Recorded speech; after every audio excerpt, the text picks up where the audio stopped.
right out of the gate. The whole thing's just gone belly up right out of the gate. Let me get rid of this real fast. Hey, everybody, what's going on? What's hot? What's hip? What's happening? What's shaking on your Monday? This has been such a, it's just such a, and I couldn't with my, I think that's much better right there. Yes, that's much more in keeping with what the founders had intended. Hey, today I'm going to tell you about the foam finger. The foam finger? Anybody here got a foam finger? Want a foam finger? Want the trench coats here? It says evening all. Oh, God. I got it. Let's get all the business done. Like, share, subscribe, retweet, notification bell. All of the free things that help us appease the almighty algorithm. Appease the algorithm at all costs. Anyway. Let's see. And then we do have super chats and memberships if you'd care. You know, we're trying to reach our goal tonight, which is any amount of money. And then also turn on your gifted memberships. Tells how to right in the bottom of the crawly thing. And somebody might gift you a membership. You never do know around yonder here. So, with all that in mind, I hope everybody had a good weekend. Let's go through some of these chats real fast here. Just kidding. Good to have one live. But no, I wasn't kidding. Let's remove politics and just have those out on display. Gene1313 says, A1 Tom Gully. It's good to see you, Gene. Nice to see you. I don't know if I said that. AI Tom Gully. Is it my AI Tom Gully? Karen Garvey's here. She says, Tom, Boogers McGee Gully. Yes, I'm thinking of changing my name to Boogers McGee. Karen says hi to Tom and the chat. You know, we do have the most cheerful chat room on the internet, as verified by independent sources. Hey, check this out. This is today's t-shirt. New Mexico. Cleaner than regular Mexico. This was given to me by somebody that works in government in New Mexico. So, Rumble Trench Coat saying hi. People saying hi. People saying hi. The chef is in the house. Works at a big golf club, I guess. Yeah, glad you are here live, Masters of Violence. We're always glad when people can join the show live. It's always festivities when people can join the show live. I don't know what everybody else did this weekend. I blithered through today like it was the weekend because my weekend seemed so short. It was like 9 o'clock in the morning before I went, oh, it's Monday. Yeah, Monday. Yeah, Monday. Yeah, Monday.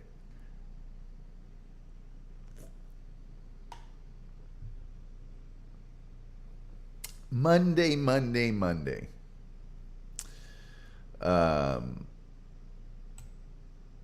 Randy Ramos quite correctly points out, it is better to watch live than dead. But marginally. Very marginally. Hold on a second here. This is bugging the crap out of me.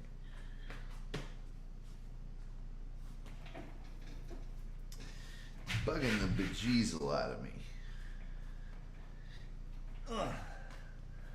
You know those things you get for the underneath of your chair so it'll roll properly?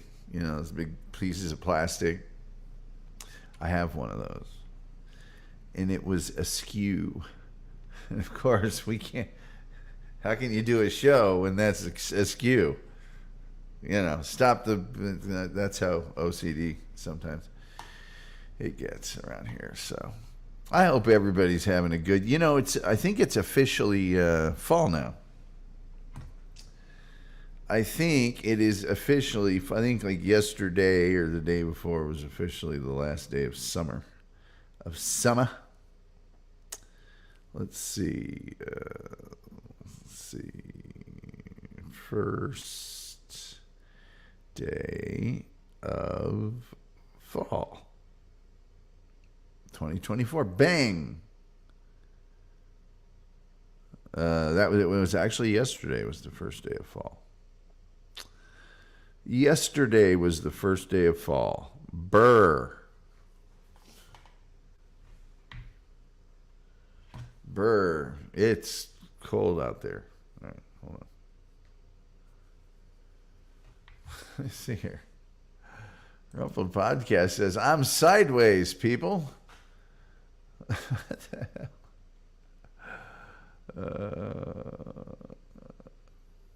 Karen Garvey is laughing at that. I don't get it, but hey, guys, I'm going to just tell you, I'm not quick on the uptake today. I worked a lot this weekend. Did a lot of stuff this weekend, and therefore I am super tired. I'm like, almost didn't do the show. I was trying to, I'm so tired that I sat probably a dozen times today. I got to come up with a topic for the show tonight. And I'm so tired that my mind immediately drifted to another topic.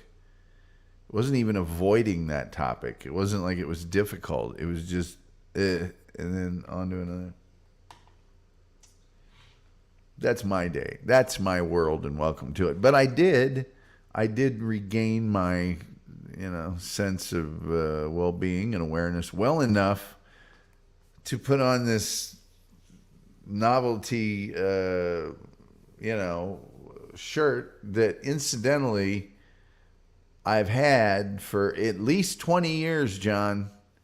And look at the collar. It's perfect. It's like it's a brand new. Don't you take care of your things? What? He sat there. I saw Stuttering John the other day talking about how he, I've got so many T-shirts, it's crazy, all the radio stations and the clubs and the bars and everybody. I got so many T-shirts. Then why do you only wear 4 of them?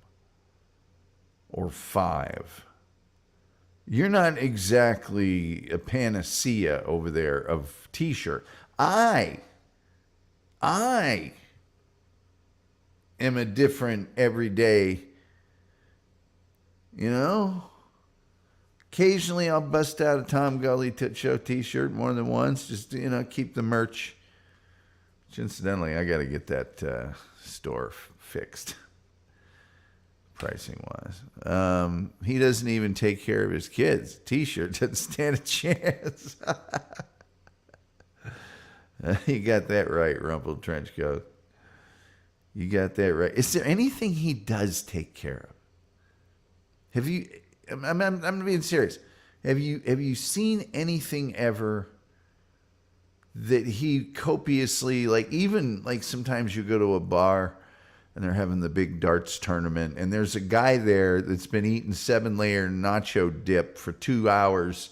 He's got most of it on his T-shirt. He's greasy. He's overweight. He's not very well groomed.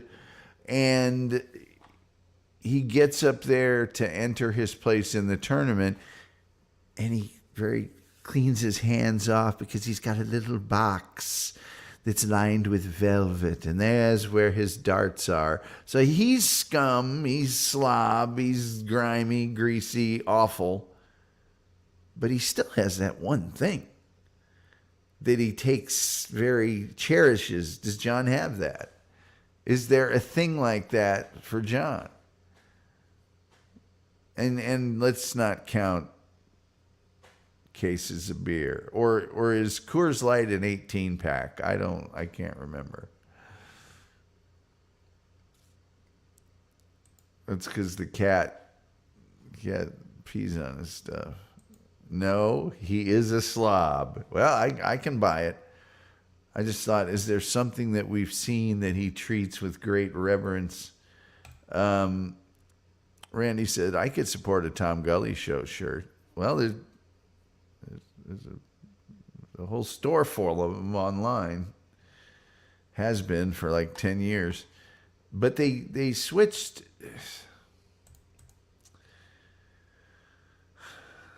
Beer. Yeah, he takes care of his beer. But then when he's done with it, he whips it across the room. So I don't know that we can fully say he takes care of his beer.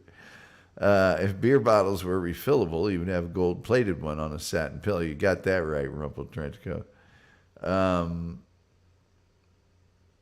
The people at Cafe Press, I had the same website up for forever, and I spent a lot of time on it when it was first built. And Cafe Press, without saying anything, or technically maybe I got a marketing email from them that told me about it, but I just looked at it and went, oh, marketing email, I don't care. They switched everything over onto a different sort of platform, and I haven't gone back through and made it all perfect or anything. It's just there. So I apologize for that. I do apologize. Man, Monday Night Football is just murder on people watching these shows, I'll tell you that. I don't even know who's playing. All my sports happen this weekend, so let me see here. Oh, I better open up my thing. I guess we got to do this thing, right? I better open up my thing so we can do the thing. Luckily, tonight's topic is not a long one. I don't know that I have a long one. Actually, I'm quite certain that I have a long one. I just don't know if I have an extended show today in me. I should have shaved too. Sorry, folks. I look like hell. You can see all the gray in my beard. Brother. You guys know about the foam hand? They call it a foam hand. I think we all know it as the foam finger. Is there anything as sad as that person you know that supports that sports team that when they lose, you see them putting the foam finger away for the off season? It's so sad.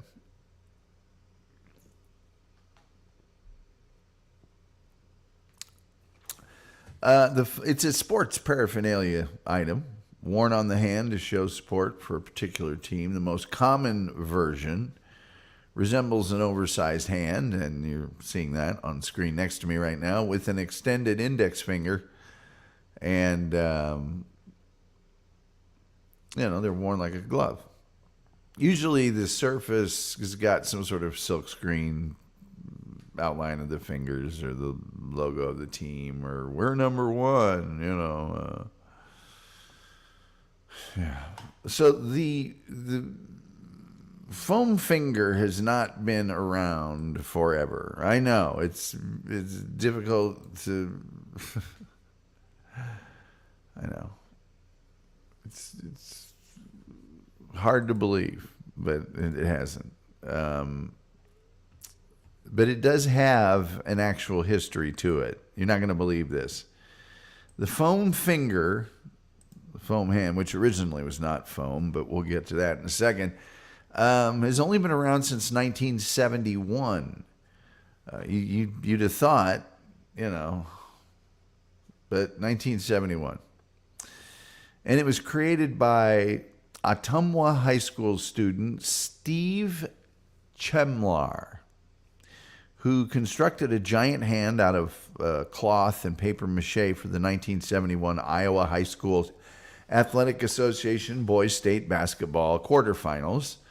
And the picture that you see before you is an actual documented in, the press, in the local newspaper, photo of Steve in March of 1971, and that photo was also in the class yearbook in 1971.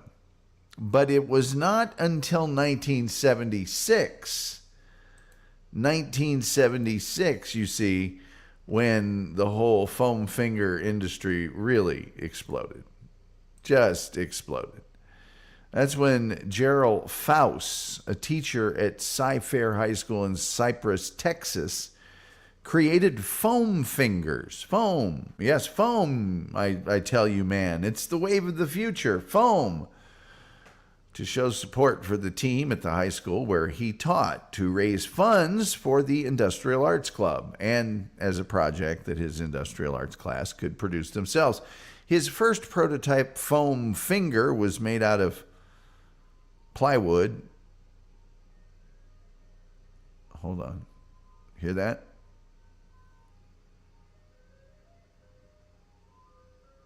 It's pretty loud today.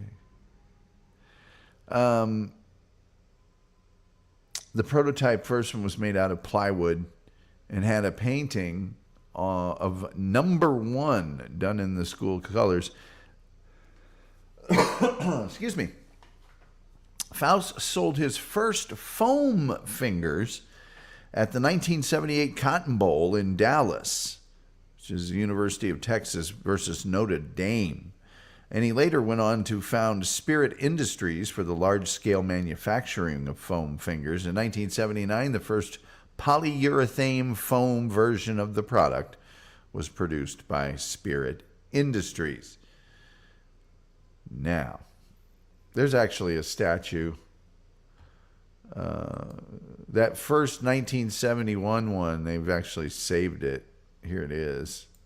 And all the members of the class of 1971 that worked on it signed it. Personally, I think that looks like hell, and they should burn it and pretend it never happened, but that's me. There are some shape variations from the human hand. Sometimes it's in the shape of a talon or a hoof or a paw or other, whatever the mascot has. It's that shape of the team. The index finger, thumb, and pinky are extended in the American Sign Language sign for love. Okay, so they do that one too. And the index finger and pinky are extended to like go bulls or hook 'em horns. There are some that just have the extended middle finger for, well, you know who you are. They have some like this too. Besides being sold at countless sporting events and other places as souvenirs, foam fingers are used as fundraisers for schools and booster clubs as well as corporate promotions. To date, the majority of foam fingers, the vast majority, have been produced in what we call a planular-like form. It's flat. You can stack them on top of each other. You can see where they just cut a bunch out of a big flat thing. In early 2009, however, they started making a product that more closely replicates the dimensions of a human hand, like those Hulk hands they have, okay? So they're starting to make them so they look like a real hand. They did that and marketed it under the trade name Rad Hand until it was renamed Ultimate Hand by a new company called Brett Hand. And that, ladies and gentlemen, I'm sorry to say, is really all I could find out about the foam finger. I'm sorry. I know you all expected a lot more of me, and certainly more red-hot foam finger information. But I'm here to tell you that's all that exists. It just is. Rumpled Trenchcoat says, hovering over the clip button in case Tom says, I don't have a long one in me. Well, no, I don't have a long one in me. And I just said it, so.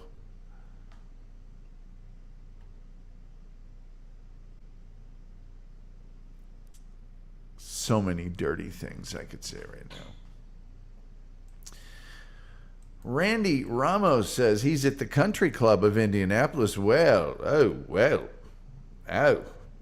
aren't you? Let me go play the grand piano. Oh, the Country Club of Indianapolis, you say? Well, It's very nice. Let's see here. Ice Cream Man. I hear the ice cream man. I'll be women passing by. I am starving to death right now. To death. I mean, I'm hungry. I'm really, really hungry. So I can't wait till the show's over. So like, oh my God. 44 minutes? Are you kidding me? Till this thing's over?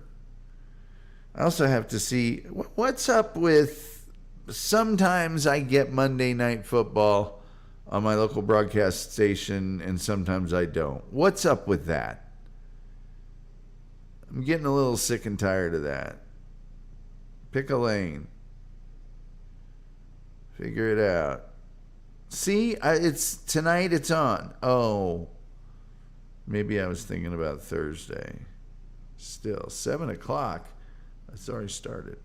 Crap. No wonder nobody's watching this hunkish program. All right. Evening Tom and Gang says, Hungus Mungus, you know him better as Spenduncle. Digitus Fanaticus. Thank you, Julian Caesar. Fishman says, local blackouts. Maybe that's it. Blackouts. Maybe. But I live in Dallas, homeboy. They don't black anything out here because all the games are sold out. There's only a blackout if the game's not sold out. And by the way, we're not even playing tonight. So I don't know what's going on. Get yourself a snack, Tom. Nobody wants to see you suffer. Yeah, nobody wants to see and or hear me eat. One of the things that Stuttering John does that I just want to throttle him for is that eating, intentionally making that disgusting eating noise. And so that's one part of it. The other part of it is he thinks that's either cool or funny, or it's this great piece of performance art that he's, and it's like somebody in his life should have long ago said, dude, that ain't making it. You are not winning any people over with that. None. Julian Zizer says, I went to Monday Night Football last week, didn't see a single foam finger. Wow. Not one? I could eat a couple foam fingers. Yeah. Mukbang. I got, and I've got some breaded goat cheese bites. Those might, and I've got some, I think I've got some chicken fingers here.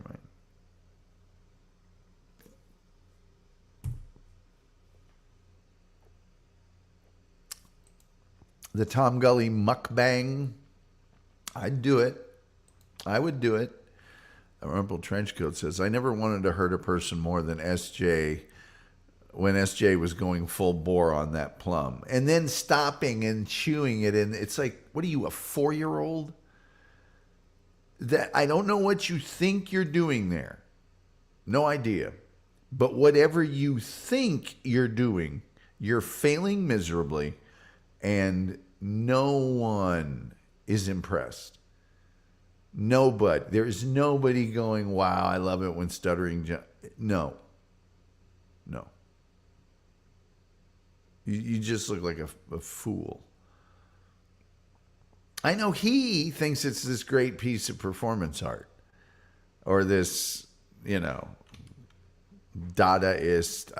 punk. I don't, yeah, it's failure is what it is.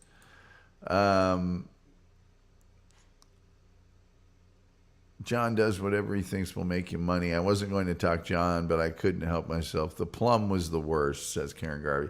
Yeah, I like as we all know, I am Dabbleverse adjacent.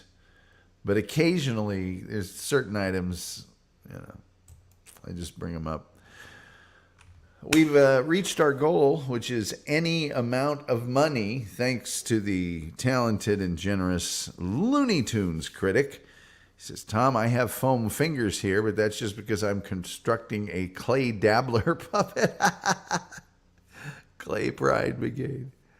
Yeah, that guy's got, man, he's got some psycho. That is a dark hole of analysis there, that clay dabbler.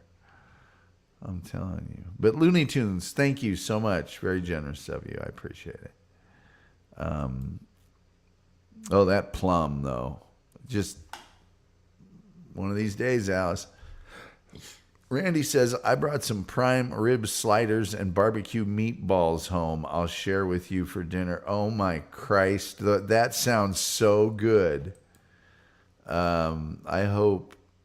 Sorry, Gene says, when he eats, it makes me sick. Doesn't it?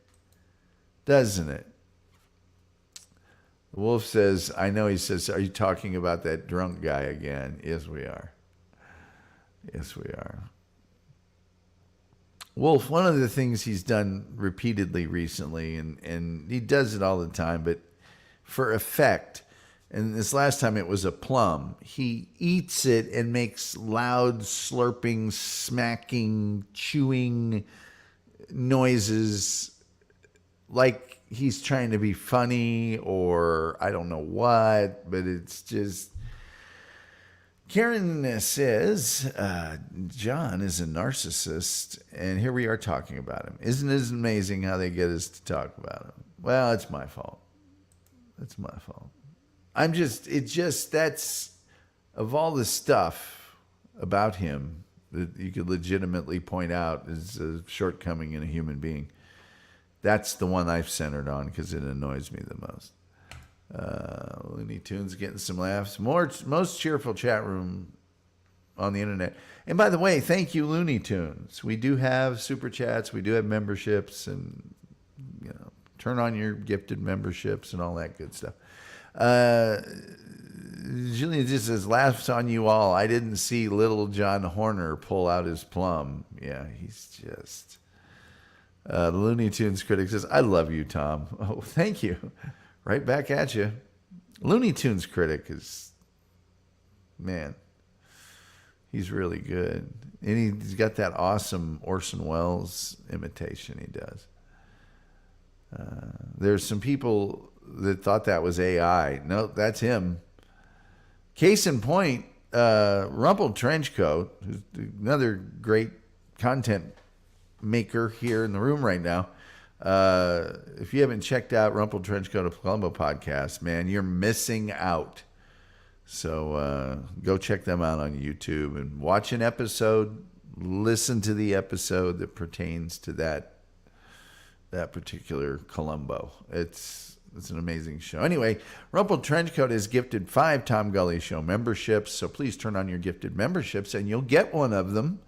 And it tells how right at the end in the crawl. And Rumpled, thank you. That was very, very generous of you. Very generous of you. People saying hi. We do have the most cheerful chat room on the internet, as verified by independent sources.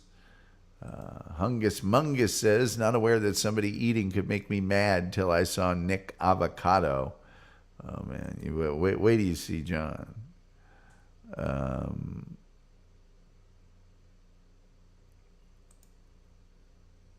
Karen Garvey says, Bobby Fran got a membership. All right. Bobby Fran. He does the show every day at, I believe, noon Eastern. And if you haven't checked out Bobby Fran, Bobby Frank, isn't it? Then you gotta check that mofo out. Nice. But yeah, check out his show too. Check out everybody's show. I don't know why I'm telling the 11 people that listen to me to go check out shows with much bigger audiences, but by God, that's what I'm doing. The Wolf says, Dupa, I have big fingers. Oh, God. The Wolf's fingers are like canes or something.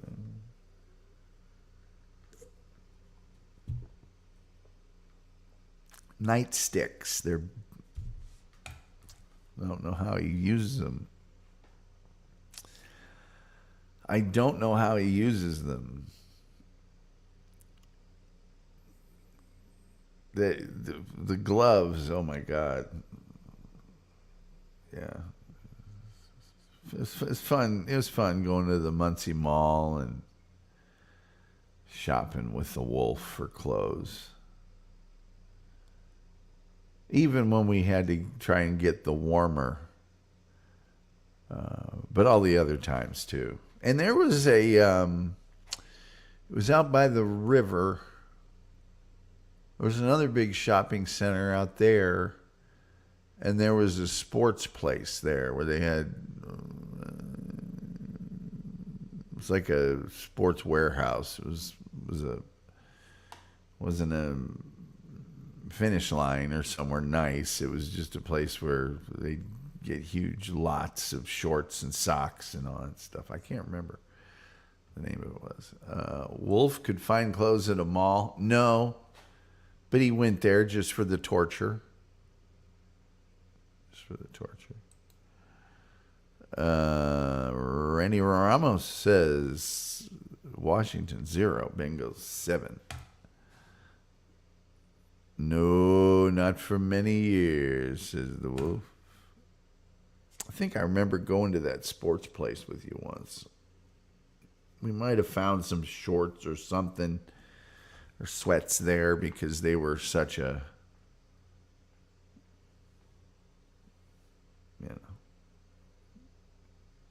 industrial distribution center. Hey, Inez says, thanks, Rumpled Trenchcoat. Yes, Rumpled Trenchcoat, you are so very the way that you are. Hungus Mungus says, I'm so short I could buy my clothes in the child section. Well, see, good for you. I can't buy clothes for the most part anywhere in public. I have to order them off Amazon and if I can find them somewhere, that means I've spent 45 minutes digging through piles of clothes. So, whatever. Inez says, gifted 5 Tom Gully Show memberships. Well, thank you so much, sir. I hope there's 5 people in here that can snap those up. You guys are very generous today. Rumpled says, you're welcome. Bunch of philanthropists in here. You know what? It's because the people that watch this show, they're classy. That's right, they're classy. You know how classy they are? They get their ice cream from a truck in the neighborhood. You know how classy they are? They watch professional sports. You know how classy they are? They go and eat at diners and solve mysteries. That's how classy they are. That SG fanboy, I'm going to tell you what, one talented some person he is. Classy. Everything we do here is classy. Here's proof. I'm drinking my Mountain Dew Baja Blast Zero. There you go. My pinky's sticking out. Why? Because it's classy.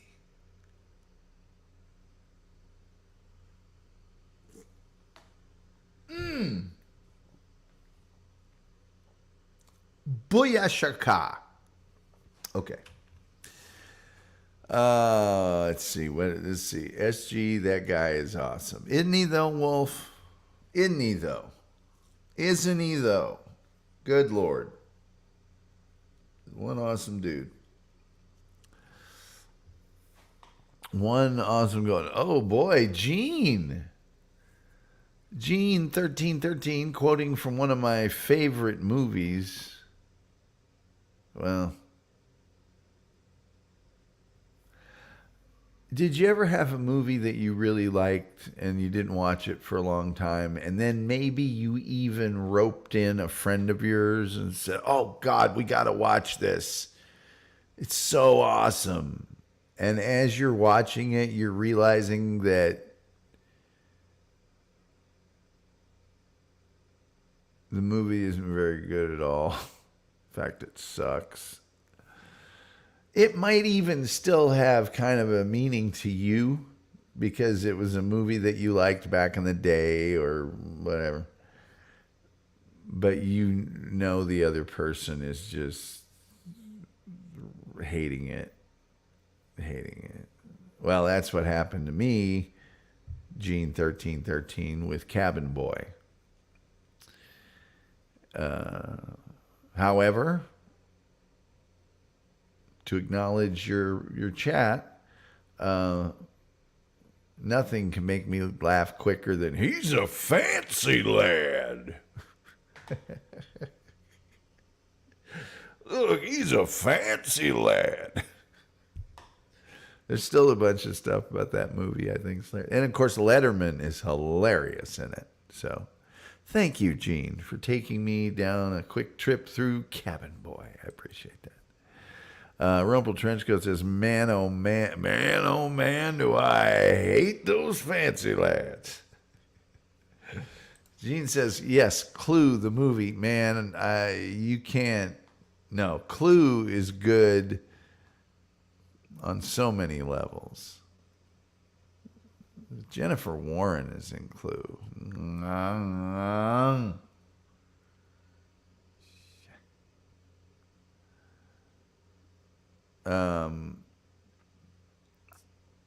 Yeah. Julian Caesar says, hey, Tom and Wolf. Do the athletes on the field know or care that people are going crazy in the sands with foam fingers and others support the team stuff? Julian. Let me answer that this way.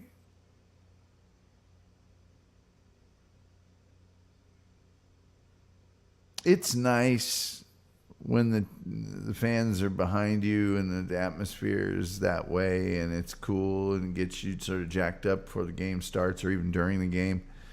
But, that exists when you go to another team's place when that big environment, be it for you, against you.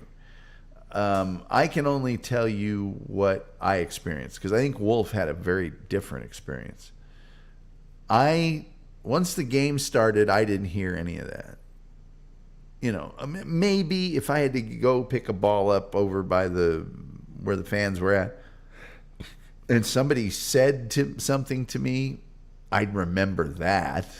But otherwise, I didn't hear the crowd. I didn't see the crowd. Everything was happening on the field. I didn't, all of that, probably, I don't know. That probably started in high school, and probably in high school I would hear a little bit more of it than I did later. It just started getting more and more competitive, and as it got more competitive, less and less. Now, seeing people in supporters gear and all that stuff, that's always nice. It's like, hey, thanks, whatever. But as far as during the game, people going crazy in the stand, I don't know, it doesn't make any difference. Doesn't make any difference. Although there are some times when you want to get the crowd hyped up. I've been guilty of that. Getting the crowd to, but best way to get the crowd hyped up is to do something really awesome, sports-wise. Rumple Trenchcoat. Man, oh man, do I hate those fancy lads. Hungus Mungus says, when my son wants to calm me down, he somehow always turns on war movies. Well, they can be very calming. Randy says, the movie Bugsy with Scott Baio and Jodie Foster would be a movie like you're talking about. No, because you're not thinking of a movie called Bugsy. You're thinking of a movie called Bugsy Malone. And that's a great movie. It's a little on the hook, the acting, of course, is kids, and they're supposed to be adults and all that.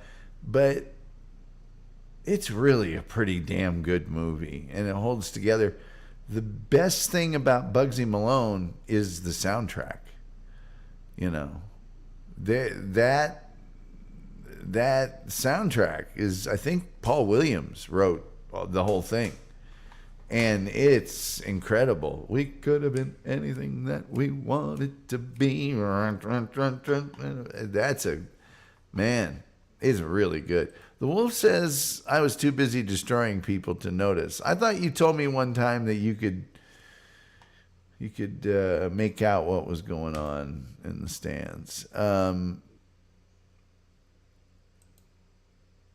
Yeah. Rumble Trenchcoat says Bugsy Malone, another great awful movie. Randy, yeah. Well, if that's a good bad movie, I call them good bad movies. That's a good bad movie. If that's one for you, great. I think of that movie as actually a really, really good movie. The girl who played Tallulah, I think that's the only thing she ever did. I think she's coming back out of the, doldrums, somebody tracked her down and she might have a couple cameo roles and something, but that was kind of the only thing she ever did. Hungus Mungus says, gelling drilled instructors are my ASMR. Okay, yelling drilling instructors. The Wolf says, I could hear people, but don't remember foam fingers. Well, Wolf, I don't remember foam fingers being around. I remember the first foam fingers I saw were for the Colts. And then after that, it seems like they were everywhere.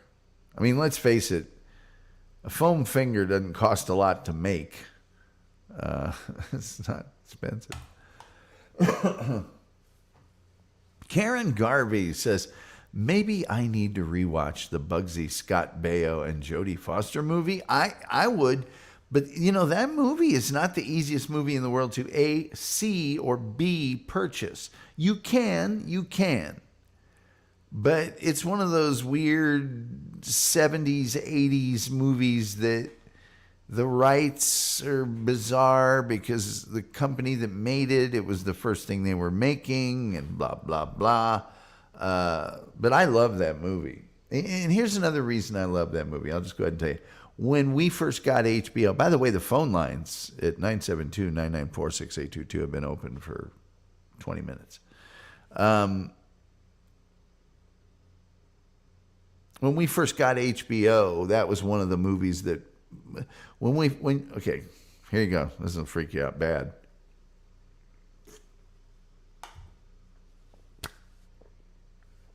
When my family first got HBO, there were only 2 movies on per day. Okay. And the movies, I think, started at 5 o'clock in the evening, maybe a little later than that. One movie showed. There might be some little featurettes or something in between. But I think when we first got it, it would be like a commercial for HBO, a couple commercials for HBO after the first movie, and then boom, the second movie started. And there was no real schedule. It was just, we're starting at 5, bing, bang. And then the movies repeated. I can't remember if they repeated for a third time or not. So let's say they started at 5, 5 to 7, 7 to 9, 9 to 11, 11 to 1. Okay, so they just repeated once. And then it went dark. HBO was dark from 1 in the morning till 5 the next evening. Did the same thing over and over and over again. Shortly after, I don't know, a year of that, they got to where, I don't remember whether they were off the air from like midnight or 1 a.m. until the morning or not. I don't think so. I think they just went full on 24-hour day. But eventually. But the full on 24-hour day, they didn't have a huge amount of movies every month. So you could see the same movie in the little guide it gave you, it would tell 6 or 7 times that month that you could watch that particular movie. And so you got to see certain movies over and over and over and over and over again because they were on all the time. One of those was Bugsy Malone, and that's where I gained such an affinity for it. Bam. Let's see here. I don't think they had those foam fingers until later. Well, they started in 78, kind of. So we certainly didn't. We didn't have any of them fancy store-bought things at Ball State. Rumpled Trenchcoat said HBO repeating was how I can nearly recite Murder by Death and other movies at the time. Murdered by Death was one of them. Corvette Summer, Rio Bravo. I mean, I could go down the list. My brother and I talk about those all the time. It's amazing the movies that aren't necessarily giant movies of that people remember today, like the movie Lifeguard or California Dreamin'. All these sort of smaller movies that they would just show the living bejeezel out of. The Cheap Detective was kind of a murder by death. But there was a bunch of them they would just show and show and show and show and show. There's a movie that I haven't seen in forever that they showed nonstop. And I don't know, it's another one of those rights things, but I think it's called Massacre at Central High. And can't find it, can't see it. It's, Karen Garvey says, Murder by Death, anything with Peter Falk is entertaining just to watch his performance. Then Karen, you probably like The Cheap Detective. Is that Peter Falk or is that, you know what I'm thinking of? That's Richard Dreyfuss, I think, The Cheap Detective.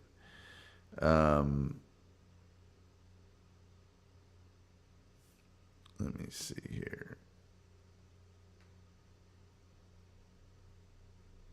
1978 film. No, it's Peter Falk, The Cheap Detective. Yeah, The Cheap Detective's really good. And The In-Laws. I mean, that's the best Peter Falk movie, is The In-Laws. We can just go ahead and say that. Well, if it isn't our good friend Peter Lake from over across the pond. Peter, how are you doing tonight? I hope you're doing well. The Cheap Detective was Peter Falk, yes. Thank you, Rumpled. Wolf says The In-Laws. Gene says, I love that movie. Yeah, The In-Laws is so good. It is staggeringly good. And get this. I don't know how you guys feel about quote-unquote DVD extras where you listen like to the director or the writer or one of the actors or whoever talk about the movie after normally after you've watched the movie. I have The Cheap Detective. I'm not The Cheap Detective. I have The In-Laws. Okay. But I have the version where the director, the writer, Alan Arkin, and Peter Falk, all four of them describe what's going on during the movie. It's phenomenal. Absolutely phenomenal. Peter Lake says, yes, I'm fine, mate. How you doing today? I'm just a party waiting to happen, Peter. As always, Hungus Mungus, I always loved spy movies as a child. That's because you're German Dutch. We like the spy movies. Do you have your papers?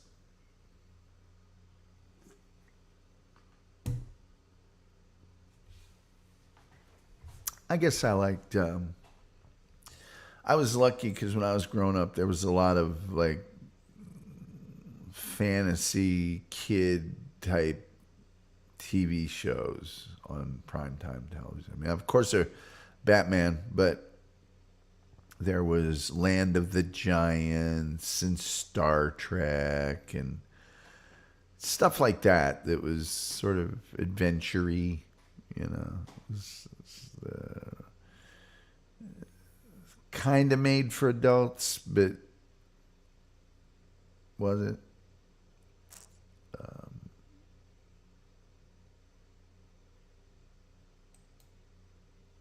Rumpled Trenchcoat says Bugsy Malone and Massacre at Central High are both available for rent. Buy on Amazon for those interested. See, but I can't do. I have to have a physical copy. I have to have a physical copy. Massacre at Central High. That's a good one. Serpentine, Shell, Serpentine. He goes back. He's safe. He goes back to Serpentine. So funny. Is it safe? Disaster movies every weekend. Well, we did go through that spate of sense-around disaster movie, you know, Earthquake and Towering Inferno. John's cat Xavier. Spaceballs is one of my favorites. Who's the person that hates Spaceballs? Somebody that reacts to movies, or maybe it's an Opie and Anthony person, or maybe it's Jim Norton. Just can't stand Spaceballs. The Wolf says Sal. I thought it was Shell, but I could be wrong. I've been wrong before. I'm going to be wrong again.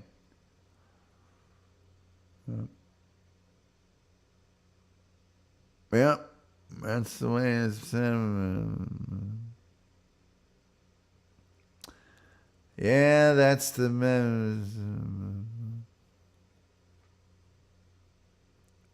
Anyway, yeah. So today was the topic. There was foam finger. Pulled it right out of a hat. Okay.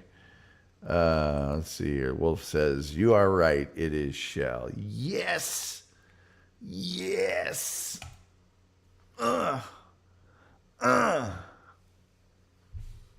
Did Baldwin State play the Miami Hurricanes this weekend? Is that what happened? Or was that the previous weekend? I think that was the previous weekend. Maybe I heard Ball State lost by 3. The Mike New era not carrying on as well as we all hope.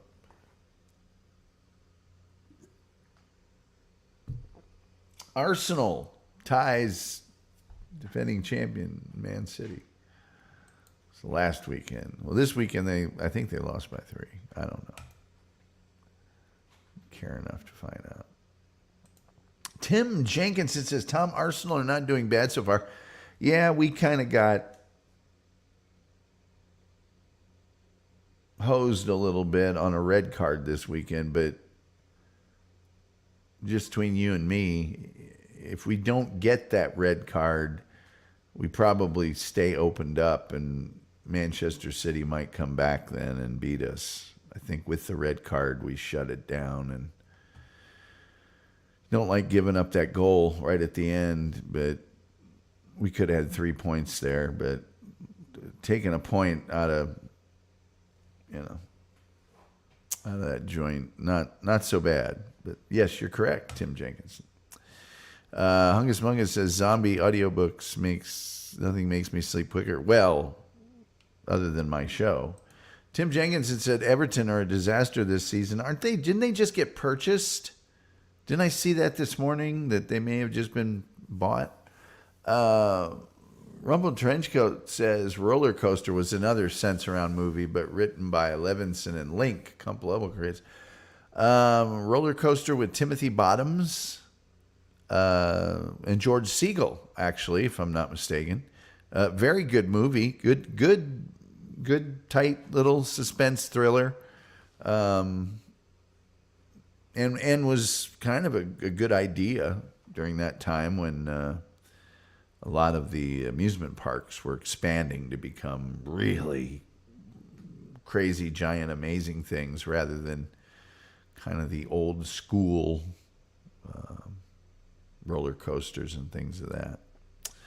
Randy, what are your opinions on MASH, the movie, to MASH the show? My opinions on MASH, the movie, to MASH the show. Well, MASH the movie was Robert Altman, and so it's got that definitive look and feel that one of his movies does. I like the movie quite a bit. I think the movie was relatively true to the book. I think the TV show had more room to develop those characters and to do more things with them, and therefore is a completely different animal. And it evolved. It sort of evolved. So, but I like both of them very much. Ball State did not score on Miami. Yeah, point is good. Yeah, when they come to our place, we're gonna stomp them. Yeah, today, thankfully, hopefully they will get a new manager now. Well, they need maybe an infusion of something. This is what they've been trotting out the last 3 or 4 years. Hadn't been doing it. Frankly, I wish they would have kept Lampard. I'm not a big Lampard fan, but I wish they'd have kept him 6 months longer. I think he might have been able to do a little something there, but what do I know? Did you have a good weekend? Well, if Arsenal had won, it'd been better. Rumble Trenchcoat says, yes, and Timothy Bottoms is credited as young man. The killer was never named. Richard Whitmark was in it. Very young Steve Guttenberg had a bit part. Yeah, that's a good movie. And Siegel's good in that, too. I think it's Siegel. Everyone say goodnight, Gracie. Good night, Gracie. People want Moyes back. Well, you could do a lot worse. You could do a lot worse. If I'm Everton, I take that deal now. I do. Personally, I think West Ham was stupid for getting rid of him. Just my. It's like you can't have one bad season. So once you set a standard, you can never drop below it at all. You have to. Otherwise, you're gone. That's stupid. Rumple Trenchcoat says, yes, it's Siegel, and he was great in it. I personally think George Siegel is a very underrated actor. I know that at a certain point in his career, he started doing more and more comedy. But if you look at the early portion of his career, and you look at movies like King Rat, Virginia Woolf, where he is just amazing. He's underrated. Owl and the Pussycat, he's not bad. He kind of got into that Owl and the Pussycat zone, rom-com-y, drama-y, But King Rat, he's amazing in King Rat. Ugh, boy, is he good now. This is a good movie.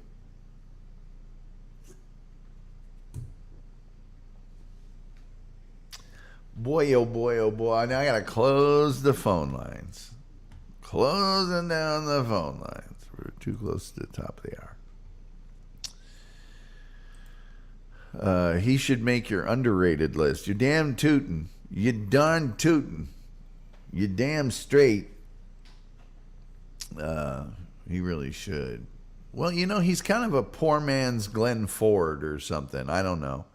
Glenn Ford's another guy that, is so close to being Jimmy Stewart or, it'll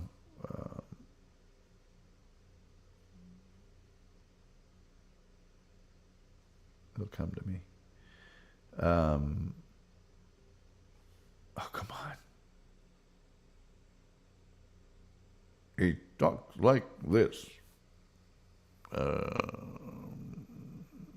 Mr. Deeds goes to town. Mr. Smith goes to watch. God. Anyway, he was so close to being Jimmy Stewart, was Glenn Ford. He played all these everyman roles. He was great in some westerns. He was good in another thing. I likes me, no, not Gregory Peck. Sergeant York, Gary Cooper.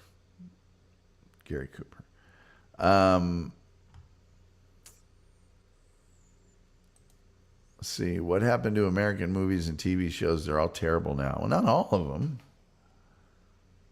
Not all of them, for crying out loud. Or for the love of make. Not all of them. I loved Fur in the Gazebo. Gregory Peck. Hello, I'm Gregory Peck. A lot of them, not, it feels bad. AI wrote the scripts. Yeah, man, don't get me started on that. AI crap. It's 3 a.m., 5 hours left to sleep now. Night guy, says Hungus Mungus. Get you some sleep there, big fella. Get you some sleep. Well, you know, not all of them are bad, but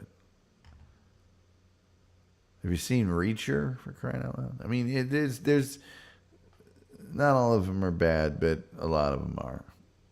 But I'll say this, nobody's ever late, but I'm sorry either way. Well, you be as sorry as you want, but you're not late. Karen Garvey says, good night, Hungus. You know, so like, I don't know. I think it goes up and down in quality, but I think since the advent of all the streaming services that are creating content, that the content overall has gotten so much better than when it was just broadcast television. You know, that even if this is a downtrend, it's still way better than it used to be. And, you know, we did have kind of a golden age there. You know, we had The Wire, Oz, The Sopranos, Breaking Bad. I mean, there was a bunch at one time. So it's only natural to expect a little bit of a, you know, downtrend. The Wolf says 62-0, Miami destroyed us. Boy, who saw that coming? Hope they got a butt ton of money. Tim Jenkins says, maybe I'm just getting old and things don't seem as good as they used to be. No, you could be right. But wait a little while and see if it gets better. Toby McGroby, thank you so much. $1.99 Canadian super sticker. You are a gentleman and a scholar, and I appreciate it. I appreciate it. The Wolf says we also lost to Central Michigan 37-34. Yeah, that's the game I was talking about. We lost by 3. Great job. The Mike New era continues. Mike New is busy trying to figure out a way for the rest of the MAC to get COVID again so he can win a bowl game. Yep, that's very true. Dallas Cowboys don't seem to be doing so well. No, they're not. But I don't care. Julian Caesar says shows these days are the same old plots, just with different costumes. Some of them, yes. What I object to is even the sort of the more inventive shows with better plots, the dialogue doesn't sound very fresh to me. It sounds like really like I can predict what they're going to say next. You know. Here's a scene we've all seen a million times in movies. And I mean a million times. You've seen this. Okay, I'm right now at my computer. This room is more dimly lit. There's 2 other people behind me. They're watching what I'm doing on the screen.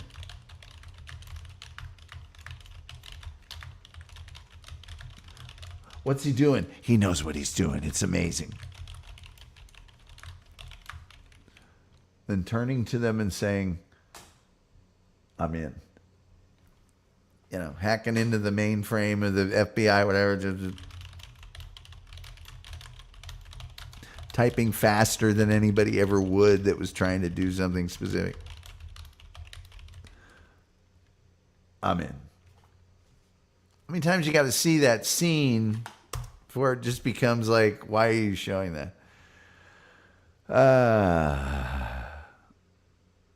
Tim Jenkinson says, you hit the nail on the head. Now they are all so predictable. Super Hacker Tom. Karen Garvey. I'm in. Come on, man. Double firewall. Doesn't matter. Really? No, he thought 16-bit encryption was going to keep me out. He's going to have to go up to at least 64 to even get me sweaty. Whatever. Guy saying some stuff. Fishman said, can't get me, Tom. I'm behind 7 proxies. Hey, somebody's motivated enough. But you're right. Probably not me. I don't think that's going to be me. Julian Caesar says, I say I'm in every time I solve a CAPTCHA. Julian Caesar, you're a man after my own heart. You know. Uh-oh. Stubby index finger. Tapping down the line. I'm sure the wolf and I are the only two. No. Rumpled Trenchcoat might know about stubby index finger. He might know about stubby index finger. God, now there's a movie. And you can get that one. In fact, the last time I looked, you could get that one with another movie. I can't remember what the other movie was, but both of the movies for like $9.99 on Amazon. It's pretty amazing. I'm not going to say the name of the movie in the event that somebody actually knows the name of it, and they can say it and feel good about themselves. You know, Tom Gully's show is all about making people feel good about themselves.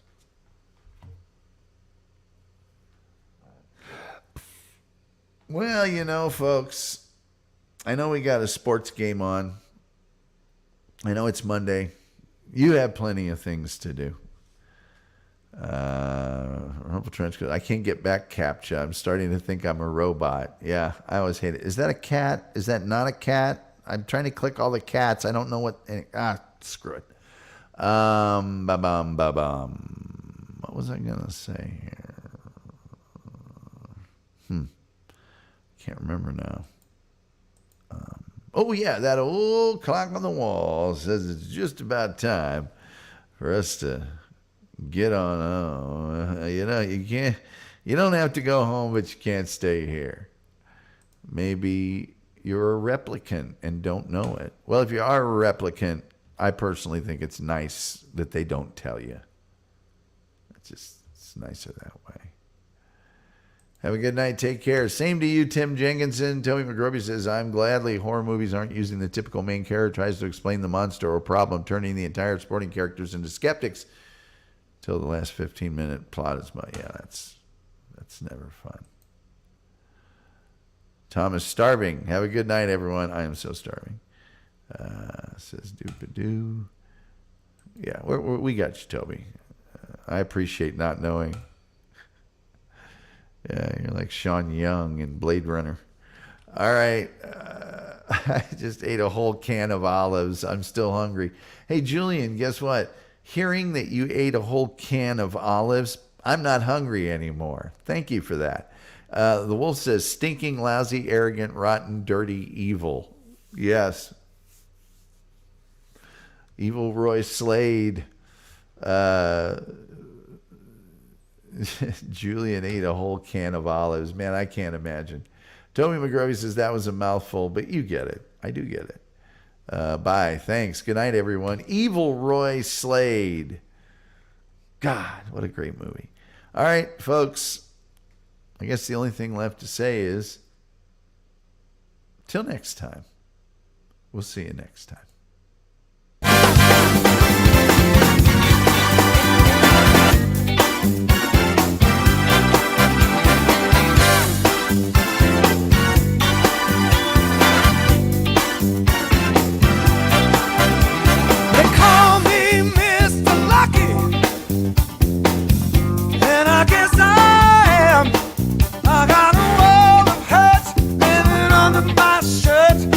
I don't wanna talk about that.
the bar.